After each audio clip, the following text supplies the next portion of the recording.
Whoa, whoa, whoa.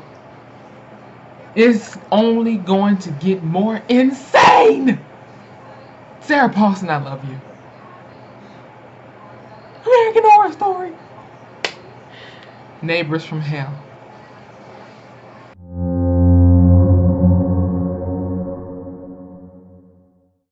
What's going on, Dag, on YouTube?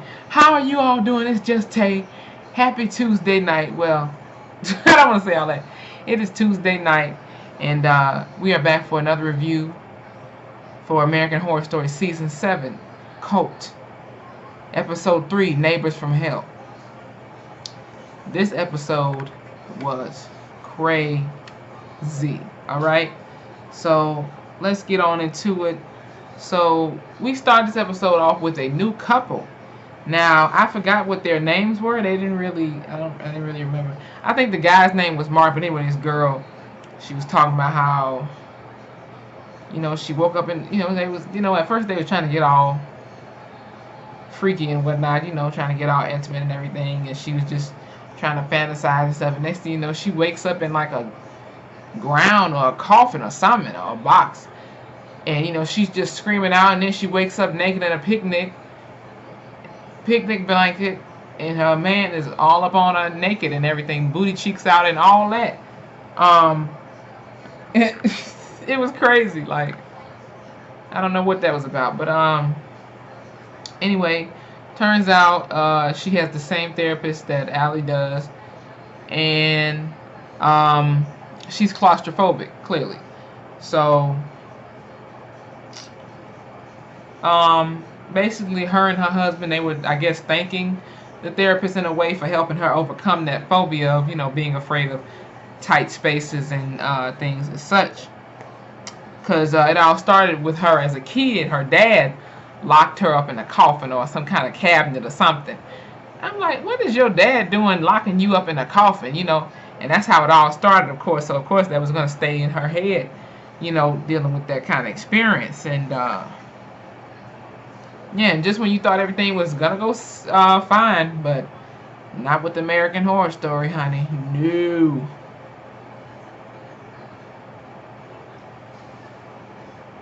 They get back to the house and all that. They trying to be all romantic and get some sexual healing on and stuff like that.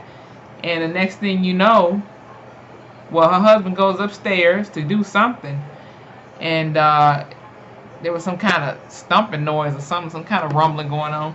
She go in the room. It's two white coffins. It's two white coffins just standing there. And then all of a sudden, she turns around.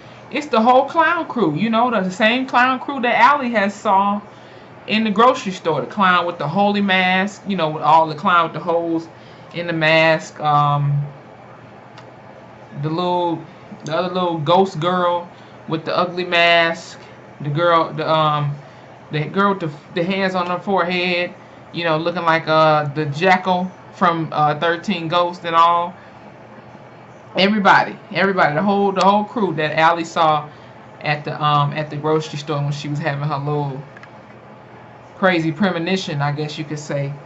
They were all there, and they put both of them in those two coffins, her and her husband, and they drilled nails into the coffin so they could not get out. And if I was in that kind of situation, I'm not claustrophobic at all, but just the thought of like being in like trapped in something like a coffin or anything small, that would low key make me claustrophobic. Like, if I was in that kind of situation, I would just say, you're gonna have to kill me, because you're not gonna have me trapped up in here. You just gonna smother me to death. Like, no, you're gonna have to kill me, because I couldn't have dealt with that. So, moving on, we get back to Allie, where we left off with her last week. Shout out to Sarah Paulson again. I love Sarah Paulson. That's you already know.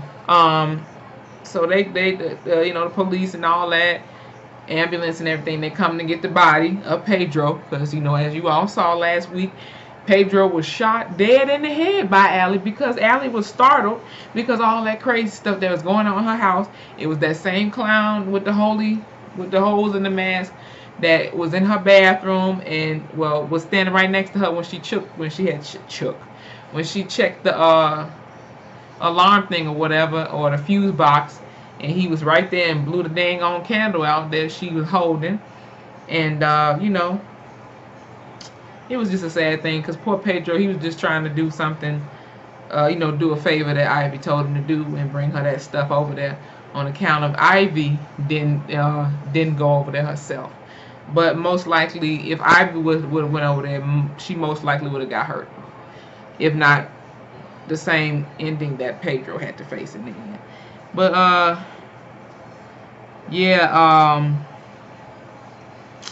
the detective was over there, and she was like, "Oh, I know I'm in some trouble now." And the detective was like, "No," because they got some kind of law or something, and they said that she saw, a dark figure, and she was just defending herself. It was a self-defense situation, and basically the detective was telling her she don't have nothing to worry about. So, I mean, I guess you could say that, but she felt bad. But it wasn't like she intentionally was trying to kill Pedro. I mean, after all, I understand, like, she was freaking out. She was freaking out already. I was surprised because I'm like, man, Pedro, we ain't gonna see you no more, brother. But, at the same time, like with Allie, she was already nervous as ever. Went to left, and so she had to go get eyes, and she was telling him all this stuff. You gotta stay with me. We gonna run and ask and holler for help. And that just happened to happen because she thought it was somebody else trying to come up in her house and raise all types of hell. Like, no. So, Allie and Ivy on the way to the restaurant, I think. And the next thing you know, they come across this street, and all these people is like they protesting and stuff outside. And they have these picket signs with Allie's face on there and saying that she's a murderer. And the news reporter lady, the same lady that played what's the name on Roanoke last season, she's the news reporter, and basically they were saying the people was calling Allie lesbian. What do they call her? Calling her a lesbian George Zimmerman. I hollered when they said that. That was too funny to me. And of course Allie, she had to get up out of there. She had to get up out of there. So Ivy, she got out the car and went on about her business, and Allie took the wheel, and Kai pops up out of nowhere. And Allie was finna get up out of there. He was like, no, I got you. It was self-defense, and you were just trying to protect yourself. Have a nice day. That's all he say. Have a nice day, and then he slowly backs away. She like, what was all that about? But yeah, y'all, moving on. So we get back to the house with Allie and Harrison and Meadow, the neighbors across the street where the Chains used to live. They come up to the house with some sombrero hats on. I'm like, come again?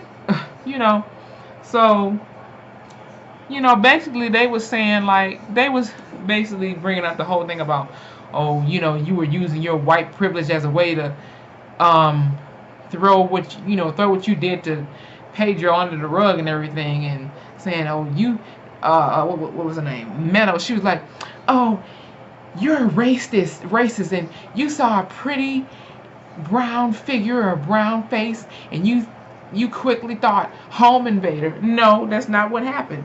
There were people in her house, okay? She was freaked out, and she was startled by what she saw. It was dark as ever outside, and she shot him. She thought it was another one of those freaky people that she saw in the store, okay, chasing her around with knives and all of that, and she just happened to shoot him. So it wasn't, like I said, it wasn't intentional.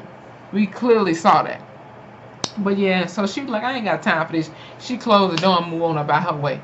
So the next thing you know, we get it's nighttime. Everybody chilling, everybody's relaxing, and Allie, she happens to look outside, and there's this big old truck with like this green stuff just coming out on the sides. And I'm like, is this Ghostbusters related? Like, I was about to sing the song too. Who you gonna call? Ghostbusters! Like, for real, that's just what that truck reminded me of. And it was like some green pesticide stuff coming out of the truck on the side. I'm like, what is this all about? Allie was looking like, what's going on? And her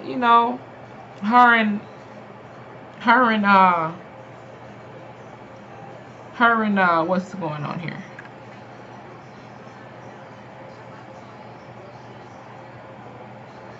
Her and Ivy, they was just talking, I believe, and you know, we get to the morning time. And Allie, she's just standing outside, just staring into the yard. And I'm like, what is going on with Allie now? What's going on? Ivy looking like, because you know, at first Ivy was in the kitchen trying to make some coffee, but she was looking for Allie at the same time. So she just happens to see her outside the window, and she was just standing up, you know, looking into the yard.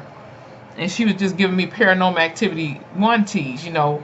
That time old girl was staring over, what's his name, Mikey or something like that, just staring at him, looking at him, you know, while he's sound asleep, and she just over just looking over him and stuff, all creepily like. And so when they look in, Ivy go outside, and she's looking exactly at what Allie is looking at, and it's a bunch of dead crows, at least 30 of them. And I'm like, what is going on? 30 dead crows in our yard. And you know, Allie was thinking that the neighbors, you know, Harrison and Meadow, they was thinking that they did it. Allie was thinking that they somehow did that, but that wasn't the case. And all of a sudden, Winter, she shows up, and you know, she was saying that, you know, she was feeling freaked out about the whole thing, because Allie was still a little bit pissed off that Winter had just up and left her and Oz when all that commotion was going on last week in the episode, you know, when the lights had cut off on the block, and you know, everybody was breaking into their house. And you know, Allie apologized, you know, and because Ivy invited her over. Now you see, I don't know what it is, but I'm just starting to have that feeling that Ivy might be in some kind of cahoots with Winter. And especially from the snippet that we saw of what's to happen for next week's episode, it's a lot of crazy stuff going on. You just can't trust nobody. It's all this back and forth. Everybody teaming up with Kai, and it's a lot going on. It's a lot going on. And Winter was like, you know, so I'm not getting fired. And Ivy was like, no. Allie was like, no. I'm like, how in the world does she still keep her job watching after y'all's son? Do y'all realize what's going on here? This is like, it's just like in Power. Well, you know, not to get off subject, but it's just like with Power, you know, with Dre still being alive. All the sneaky snake stuff he has done, and he is still in the game. And we gotta wait till season 5 to see if they gonna get his behind up out of there, and they better. But anyway, back to the story. Winter, she still keeps her day job being a nanny for Oz. And then she just told them that there's a guy waiting for them in the living room, okay, talking about some kind of ad or something. Ivy was like, you just let him in the house? You see what I mean? How is that not clicking with your head? This is supposed to be a nanny for y'all kids, and yet she lets him watch videos, crazy murderous videos from the dark web, okay? Not only that, she possibly has everything to do with what's been going on with these murders around where they live at. And also she just lets Oz, she let Oz run off to the neighbor's house when we first met Harrison and Meadow. And then now she let strangers in y'all house. I would have been fired her from day one. I would have been fired her from the second thing about her. What was the second thing? The fact that she's not watching Oz. You know, she just letting him run off to people's house. Like, who's to say Harrison and Meadow wouldn't have been some crazy psycho people that kills kids or something? And then now they on a mystery looking for Oz. And say, for instance, if Ryan Murphy would have twisted the story up like on some Pennywise stuff, you know, people that hate kids or something, like, you just never know. I would have been fired from that first thing. That's crazy. Oh, and then not to mention when she left. She left last episode we saw when all the lights and stuff went out. Now you wasn't ready to leave when you was up in there trying to rub all on Allie. You wasn't trying to leave then, was you? Yeah, okay. You probably was up to something. That's why you left. But anyway, we get Allie and Ivy going to the living room, and there's this fat dude up in the doggone, this chubby dude up in the living room, getting off on himself. Like he's literally butt booty ball naked in their living room, having fun with this little wanker. And he was like, I came to get my joint blowed, because I don't want to say no dirty words. I'm not trying to get demonetized or nothing like that. And they was like, if you don't get your nasty behind up out of our house, that was weird as hell. But he was like, I heard you two were lesbians, and I heard you guys are supposed to blow me or something. That's all I'm gonna go with that. Anyway, so Allie is in the car. She on the phone with the therapist, and she just telling her, about the whole thing with the guy in the nakedness that was occurred in their living room in their house. And she was just going on about her fears and her phobias and stuff, and he over there in the room rolling his eyes, because I guess he tired of it now. I guess the therapist is crooked too. Like, I don't know, like, seriously, you just don't know who to trust in this season. Like, you don't know which characters is up to something, and you don't know who ain't. Like, the only person who probably ain't on some suspect type of stuff is Oz. He the kid in this whole situation. Like, he ain't done nothing, as far as we can see, unless, once again, Ryan Murphy and the other creators and writers done twisted the story up later on this season. But we shall see. We only on episode 3, and episode 4 is next week. But yeah, so Allie plans on going down to where the people was protesting and stuff, demanding justice for Pedro and stuff like that, because people been calling her racist, and she using white privilege and all this type of stuff. And she was trying to tell the therapist that's not what she trying to do. She said she was gonna go down there with the people and talk to them, and the therapist was like, "No, that's not a good idea." But she went down there anyway, and before you know it, all these people surrounding her car, saying, justice for Pedro. And she was like, "Move, you mother effers. I'm not the enemy. Move, move, move." And then all of a sudden, once again, Kai pops up out of nowhere and was like, that's enough, back on up. So he goes up on there, up to her, to the window, and like, "See, I told you I got you. I'm going to protect you. Have a nice day." He said it again. Have a nice day. That remind me of Pennywise when he keep on saying, "You'll flow too. You'll flow too." Please cut it out. I can't take it no more. 1, 2, 3, 4, 5, 6, 7, 8, 9, 10. Now we get back to the house. It's winter, and Oz has a new pet. He has a new friend. He has a big old fat guinea pig. I ain't gonna lie, the guinea pig was cute, but however, Allie was like, "Nah, you can't have that up in here." And Ivy was like, "Winter, yo, if you're gonna do some stuff like this, you gotta at least ask us first. We the parents at the end of the day." However, Winter didn't give Oz the pet. It was from the neighbors next door, Meadow and Harrison. And so Allie ended up calling them on the phone. And before I get to that, so Allie had told Oz, "You're gonna have to say goodbye to that guinea pig that you got." And Oz gonna be smart and talk about, "I wish I could say my goodbyes to you." And he walks away. And Allie, of course, she was feeling hurt. I would feel hurt too, hearing that from my child. What's wrong with you, boy? But anyway, so Allie calls the neighbors and stuff, the Meadow and Harrison, on the phone. And we see the detective there, because long story short, the detective is gay, all right? The detective over there eyeballing and googly eyeing Harrison over there. They smiling and laughing and kikiing with each other. And, basically Harrison had told Allie, Oz needs a man in the house, all that estrogen in the house, or whatever he said. And,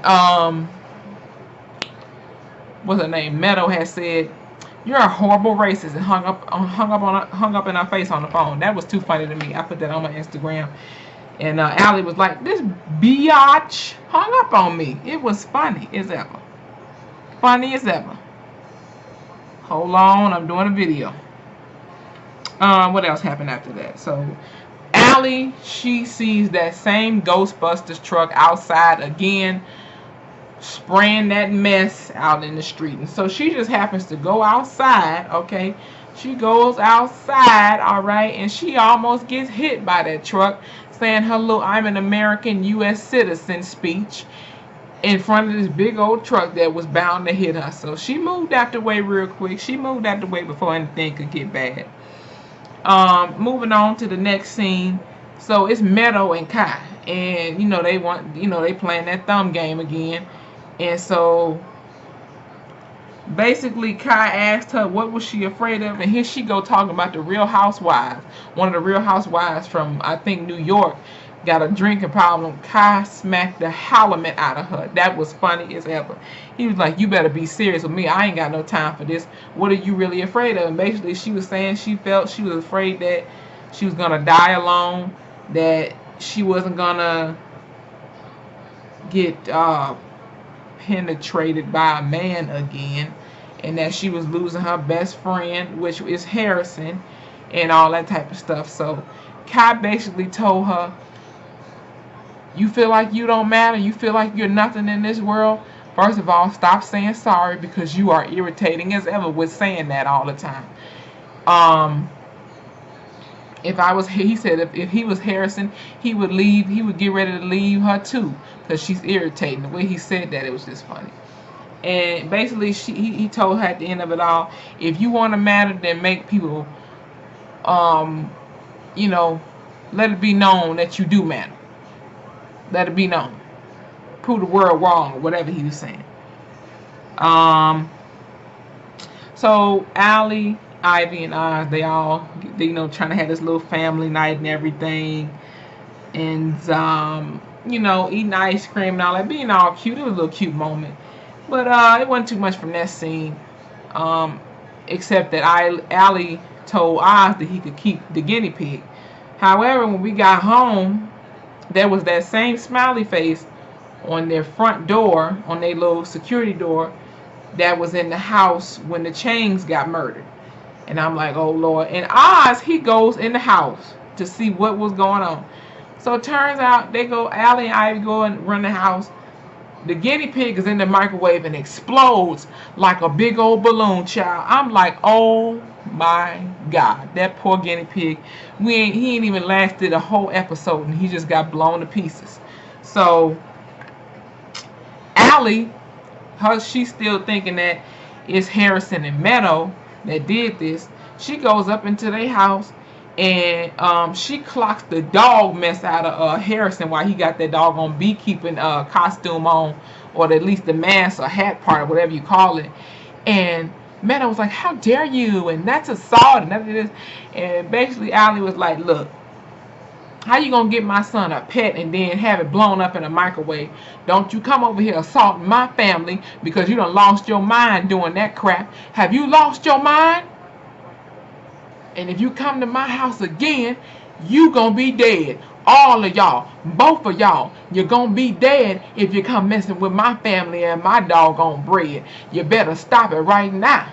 And then Meadow was like, "I should have you arrested for what you just did to my husband," or whatever she said. And Allie walks off, and Ivy was, of course Ivy was pissed. She was like, "You acting insane. You acting crazy." Because Allie was thinking that they also put that smiley face stuff on the door.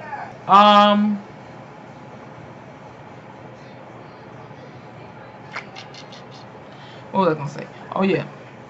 So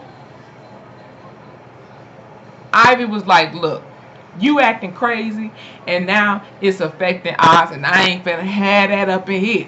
And so Oz is looking on the side of the neighbor's wall, and it's that same smiley face. Ivy was like, "Should we tell them?" Allie was like, "No, they probably did it anyway. They probably did it themselves. And if something happened to them, oh well." So the next thing you know, here come the Ghostbuster truck again. And this time people get out of the truck, and then they go spraying them green pesticides in their yard. And Allie, she got she pretty brave. She walked up to that dude and was like, who are you and who are you working for? Why are you spraying that crap in my yard? Get up out my yard. Get up off my property.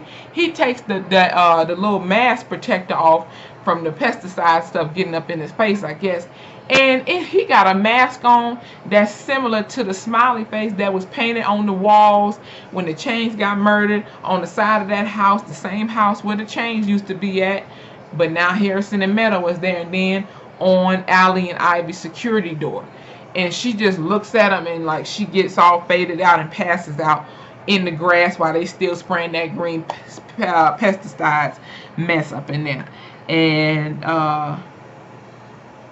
what else happened? So now we get to a scene with Kai and Harrison now playing the pinky thumb truth or dare game or whatever, you know. And basically Kai got Harrison to confess that, you know, his first gay or he said homosexual experience was with his sister's boyfriend. And yeah, so I'm not going to really describe what he said that they did, because as once again, I'm not trying to be all dirty and get demonetized and none of that type of stuff. But anyway, basically he says that he loves Meadow, but he don't want her to die. But anyway, Kai got Harrison to actually confess and say he do want her to go, and not just go as in go on a road trip far away from here. Far away from here, far away from here. Just jump in the taxi cab, pack a bag and get away fast. Shout out to the Kendrick family, Family and Soul or something like that. What else happened? So basically, after that, we get back to the house, and the detective shows up again. Speaking of, oh yeah. I guess Allie called him or something. It's talking about the whole thing that happened at the house with the guinea pig blowing up. And the detective is talking about, you know, do you think she needs to be put in the crazy house? Allie was like, are you serious? Because the detective over here talking to Ivy like as if Allie wasn't even in the room. And Allie was like, you not finna talk about me like I'm not even here. What's wrong with you people? Y'all just gonna treat me like this? And you know, Allie was like, y'all not finna make me act, y'all not finna make it seem like I'm crazy. I know what's going on around here, alright? And so, we hear Ozzy upstairs. I think he done said the S word about I don't know how many times. So they go upstairs real quick, while the detective is downstairs in the kitchen with the rest of the pieces of the doggone guinea pig that was in the microwave. That's just, I would have to get a new microwave with that type of stuff. A doggone big old fat guinea pig exploded full of blood gushing out like a gusher, a supersized gusher in my microwave. Oh, I'm definitely getting another mic. I wouldn't even clean that sucker. I'm taking that thing, putting it in the garbage bag and throwing that sucker out. Okay, you couldn't pay me to clean that. Ew, disgusting, gross. We get to the last couple of scenes, and Oz was talking about this site or whatever. He should, you know, talking about some clowns or something. However, he can't get out of the thing, and so Allie was like, let's see it. And I was like, no, y'all ain't gotta see it. And I was like, let us see it now. You know, talking to them all rude. You know, you ain't gotta do all that. And what do we see? Huh? What do we see? We see the camera, all eyes is on Winter and Allie that night, which was last week on last week's episode, when Allie was in the tub naked trying to take a bath, and Winter was rubbing all up on her back and all up on her lady parts in the front room, okay, if you know what I mean. All right, and of course Ivy was like stunned. She just walked out the room. Allie was trying to stop her. Ivy turns around and pop, smacks her right in the face. It was too much. It was too much. It was too much. Shout out to Funky Dineva. It was too much going on. Ivy was like, it's not nobody else, it's you. I'm taking Oz, we leaving. We gone. We getting up out of here. Ollie was like, no, don't leave. And next thing you know, the popo. You hear the popo outside. The next door neighbor Harrison, he outside with a tank top and his drawers on, shirt, his tank top full of blood and everything. And I said, he done killed Meadow. He done killed Meadow. Police is outside. He talking. What was I saying? So yeah. Harrison. So he like, oh yeah, he's trying to get this dramatic sob story. Oh my God, I don't know what happened. I didn't do anything. I woke up in the bed and I was all sticky and covered in blood. And then he looks up and he sees Allie and Ivy and pointing to Allie, telling him she did it. She's the killer, or whatever he said. It's her. She did it. Where's Meadow? What did you do with my wife or whatever? You did it. And Allie was like, what did you talking about? Like, boy, that wasn't finna work. Like, you the one covered in all this blood. How they just gonna arrest her? She ain't got no type of blood, no nothing on her. Come on, son. Come on, son. Stop acting like you ain't got no sense. Come on now. Cause ain't no way in the world Meadow is still alive. Ain't no way. Ain't no way talking about where's Meadow. No, you killed her, did something with her body, and now she gone. And now you trying to blame it on somebody else. You knew exactly what you doing. So good night. But clearly you gonna be out pretty soon, because Kai gonna get you up out of there. You already know what it is. And by the way, when they was leaving, you know, Allie told Oz to stay right by the, you know, right in front of the house. Next thing you know, she turned around, Oz ain't there, of course. So quickly, we look in the house where, you know, Harrison and Meadow live at. He up in the house. And he just looking at something, you know, they didn't show exactly. I thought it was going to be a dead body or something. But no, it's another smiley face. It's another smiley face. I said, oh, Lord Jesus, what is going on? And who's next? Who's next? Because from the clip of what's to happen in episode 4, child, it's going to be some mess going on. But yeah, y'all, that was episode 3 of American Horror Story Season 7, Cult Neighbors from Hell, y'all. Shout out to all my American Horror Story fans. Shout out to Sarah Paulson once again. I love her very much. One of many of my favorite actresses and all that. She be playing the mess out of them roles, especially on all the seasons of American Horror Story. Y'all, the craziness is just gonna keep coming. I just have a feeling it's just gonna keep coming. But yeah, y'all, if you are liking this season, because there's been so much negativity towards this season already. Like I said, y'all, this is only episode 3, and they can't give you everything within only a few episodes. They have to give you piece by piece. They have to keep you going. That's the point of these type of shows. They have to give you piece by piece of craziness or whatever it may be. Just like with Power. Again, like, just chill out. If you don't like it, well, maybe you need to find another show. Or maybe you can go back on Netflix and just reflect on the old seasons. Shoot, Roanoke is coming out on DVD next month on the 3rd. So I'm gonna most definitely get that, because I need to hook up the rest of my American Horror Story DVD collection real soon.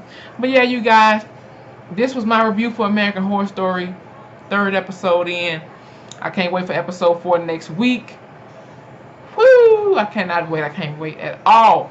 But yeah, y'all, I hope you guys enjoyed this video. If you did, give this video a thumbs up. Especially if you love American Horror Story. If you're excited for the rest of this season and what's to come with these characters. Because ain't no telling who's in cahoots with who. And we gonna find out shortly, but whatever. You know that little catchphrase. I'm gonna get on out of here, y'all. Once again, give this video a thumbs up if you enjoyed my review. If you're enjoying this season so far. And if you're a fan of American Horror Story in general. And subscribe to the channel, more videos. I just posted a video earlier today reacting to a trailer of Wolfenstein 2, the new Colossus, coming out next month. Can't wait, I'm excited. It's just Tay. I'll see y'all later. American Horror Story Episode 3, Neighbors from Hell. We out!